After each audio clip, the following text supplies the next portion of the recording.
Assalamualaikum warahmatullahi wabarakatuh. Hello everyone.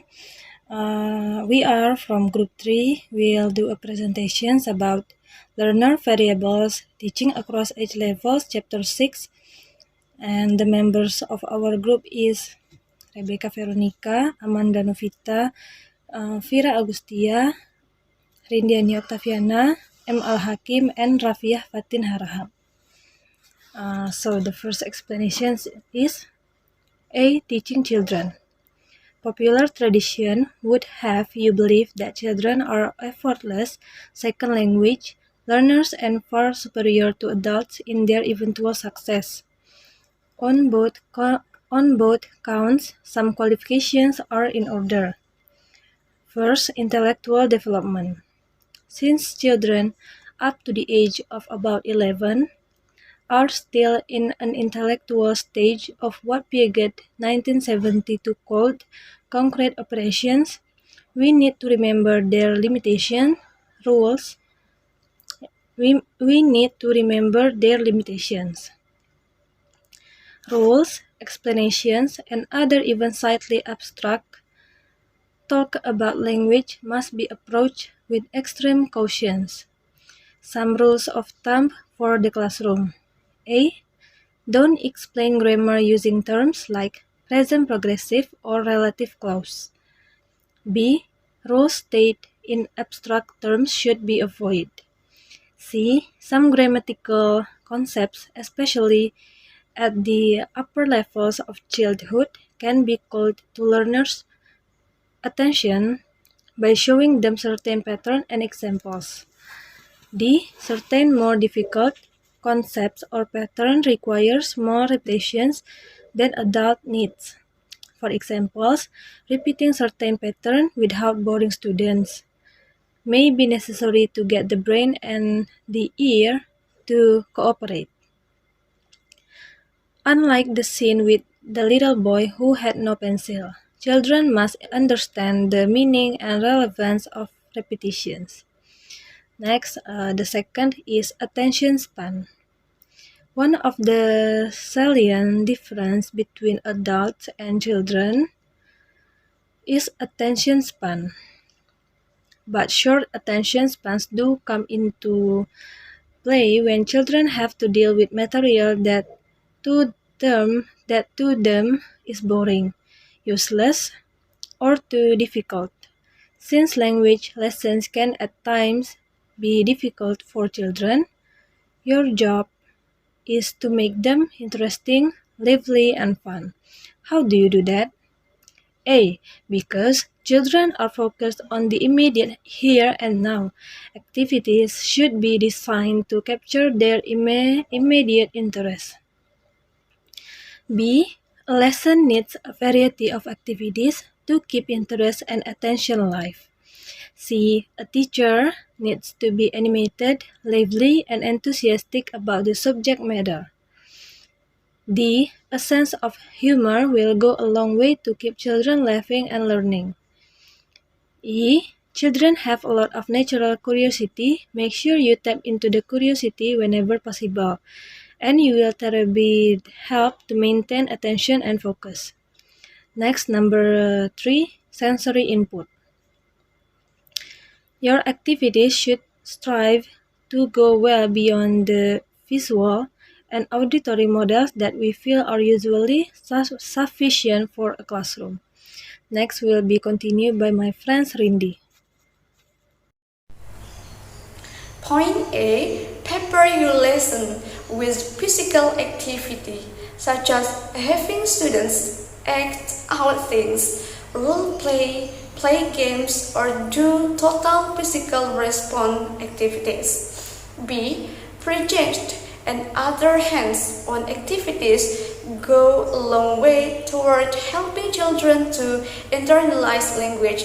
Small groups assigned projects, for example, are excellent ways to get them to learn words and structures and to practice meaningful learning language.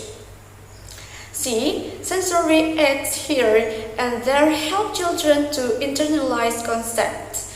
The smell of flowers, the touch of plants and fruits, the taste of foods, liberal doses of audiovisual aids like videos, pictures, tapes, music, all are important elements in a children's language teaching. D. Remember that your own non-verbal language is important because children will indeed attend very sensitively to your facial features, gestures, and touching. Number 4. Affective factors. Children are often innovative in language form but still have a great many inhibitions. Children are in many ways much more prodigal than adults. Their egos are still being shaped, and therefore the slightest nuances of communication can be negatively interpreted. Teachers need to help them to overcome such potential barriers to learning. These are the teachers need to do. A. Help your students to laugh with each other or various mistakes that they all make. B. Be patient and sportive to build self-esteem, yet at the same time be firm in your expectations of students. C. Elicit as much oral participation as possible from students, especially the quieter ones, to give them plenty of opportunities for trying things out.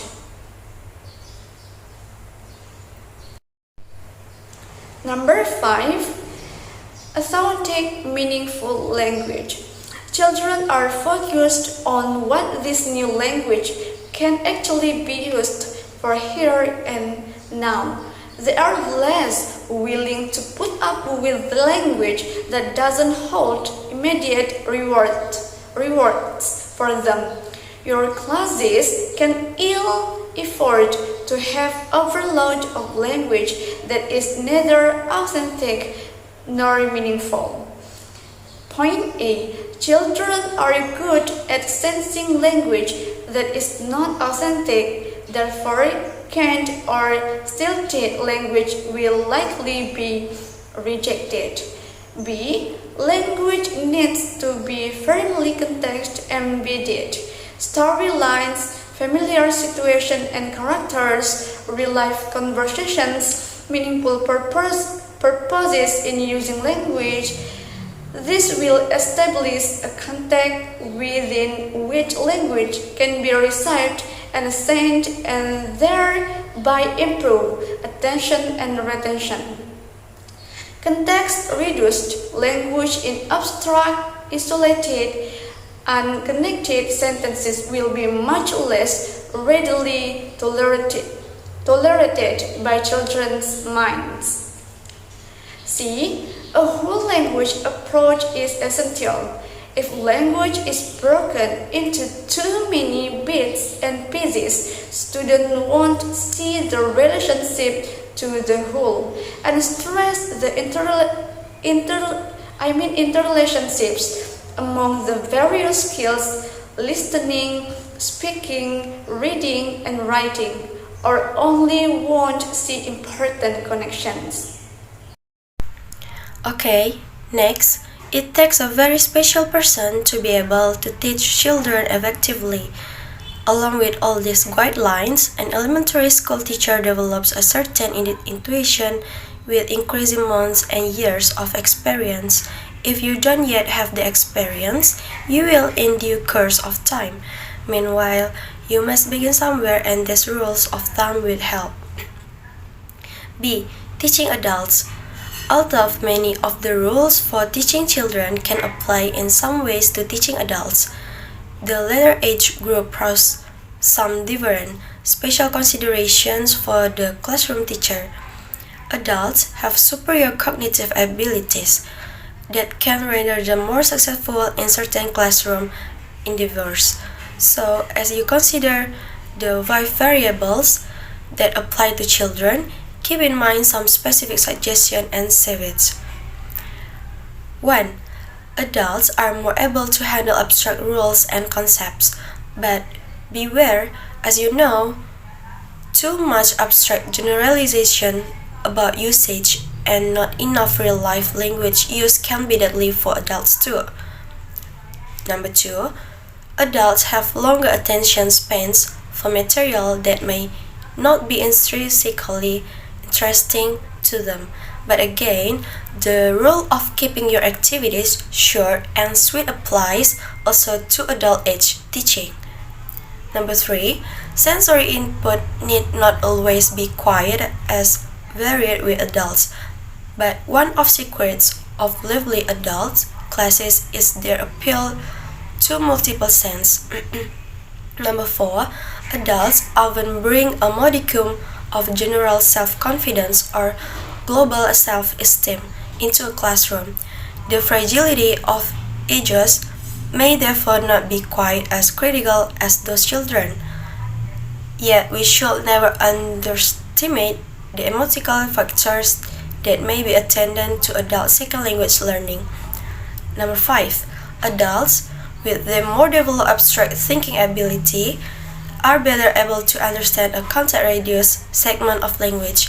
Authenticity and meaningfulness are of course still highly important, but in adult language teaching, a teacher can take temporary digressions to dissect and examine isolated language properties, as long as students are returned to the original context. Some implications for general classroom management can be drawn from what we know about differences between children and adults. Some management do's and don'ts. 1.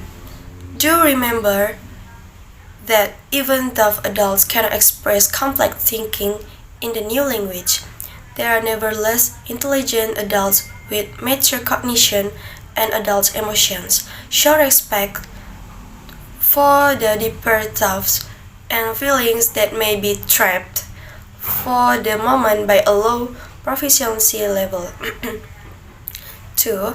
Don't treat adults in your class like children by calling them kids, using caretaker talk the way parents talk to children, and talking down to them. Number 3. Do give your students as many opportunities as possible to make choice. Cooperative learning about what they will do in and out of the classroom. That way, they can more effectively make an investment in their own learning process. C. Teaching teens. The terrible teens are an age of transition, confusion, self-consciousness, growing and changing bodies and minds. What a challenge for the teacher. Teens are in between childhood and adulthood, and therefore a very special set of considerations applies to teaching them.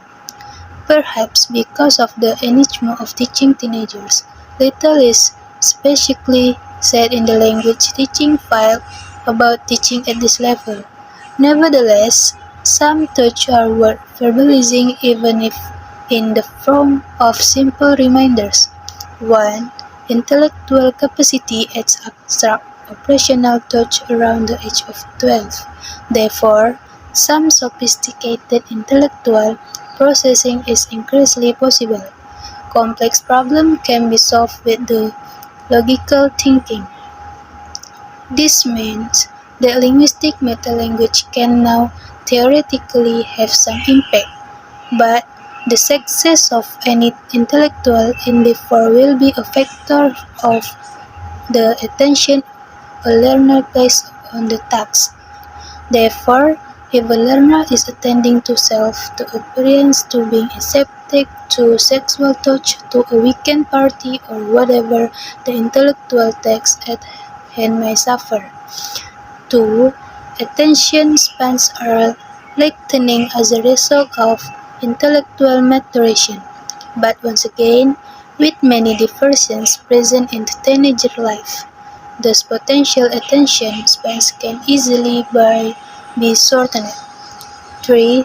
varieties of sensory input are still important, but again, increasing capacities for abstraction lessen the essential nature of appealing to all life senses. 4. Factors surrounding ego, self-image, and self-esteem are their pinnacle. Teens are ultra-sensitive to how others perceive their changing physical and emotional self along with their mental capabilities. One of the most important concerns of the secondary school teacher is to keep self-esteem high by avoiding embarrassment of students at all costs, affirming each person's talents and strengths, allowing mistakes and other errors to be accepted, the emphasizing competition between classmates, and encouraging small group work where risks can be taken more easily by a team. And the last 5 secondary school students are of course becoming increasingly adult-like in their ability to make those occasional diversions from the here and now nature of immediate communicative context to dwell on a grammar point or vocabulary item. But as in teaching adults, care must be taken not to insult them with stilted language or to bore them with over-analysis. Alright, I think that's all for my group. Assalamualaikum warahmatullahi wabarakatuh.